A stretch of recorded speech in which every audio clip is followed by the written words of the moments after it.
ब्रह्मांड में एक ऐसा समय आया जब शनिदेव की दृष्टि से देवता, दानव और मनुष्य ही नहीं, स्वयं काल भी थर थर कांपने लगा था।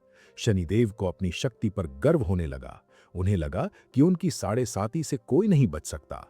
एक दिन उनकी नजर पृथ्वी पर तपस्या कर रहे महाबली हनुमान पर पड़ी। हे वानर, अपनी आंखें खोलो।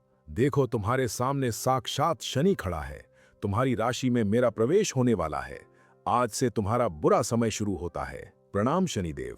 मैं अपने प्रभु श्री राम की भक्ति में लीन हूं। कृपया मेरी शांति में विघ्न ना डालें। आप अपना कार्य करें, मुझे मेरा करने दें। विघ्न? मूर्ख वानर, मैं शनि हूं। मेरी दृष्टि तुम पर पड़ चुकी है। अगले 7 वर्ष तक मैं तुम्हारे शरीर पर वास करूंगा। तुम्हें दुख और पीड़ा से कोई नहीं बचा पाएगा। मैं अभी तुम्हारे मस्तक पर बैठने जा रहा हूं। शनिदेव ने जैसे ही हनुमान जी के मस्तक पर पांव रखा, हनुमान जी ने उन्हें सबक सिखाने की सोची। उन्होंने बिना देरी किए विशाल पर्वत और भारी पत्थर उठाकर अपने सिर पर रखना शुरू कर दिया। हनुमान जी ने अपना शरीर इतना विशाल कर लिया कि शनिदेव उन पत्थरों और हनुमान जी के बल के बीच बुरी तरह दबने लगे। आह, ये क्या कर रहे हो हनुमान? रुक जाओ, मुझे दर्द हो रहा है। मेरे अंग अंग टूट रहे हैं। मुझसे ये बोझ नहीं उठाया जा रहा। शनिदेव, आपने ही तो कहा था कि आप मेरे सिर पर वास करेंगे। अब इन पहाड़ों का बोझ भी आप ही उठाइए।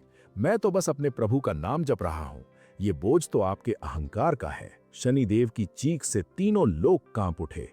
उनका शरीर रक्त रंजित हो गया।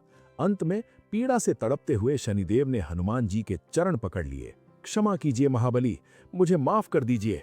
मुझे अपनी शक्ति पर अहंकार हो गया था। मैंने प्रभु के सच्चे भक्त को पहचानने में भूल कर दी। मैं आज से शपथ लेता हूं कि जो भी आपकी भक्ति करेगा, मेरी दृष्टि उस पर कभी बुरा प्रभाव नहीं डालेगी। उठिए शनिदेव, कर्म ही प्रधान है। पर याद रहे, जो राम का सेवक है, उसका बाल भी बांका नहीं हो सकता। शनिदेव ने अपनी पीड़ा कम करने के लिए हनुमान जी से तेल मांगा। हनुमान जी ने उन्हें तेल दिया, जिसे लगाते ही शनिदेव का दर्द खत्म हो गया। तभी से हनुमान जी की पूजा करने वालों पर शनि की कृपा बनी रहती है।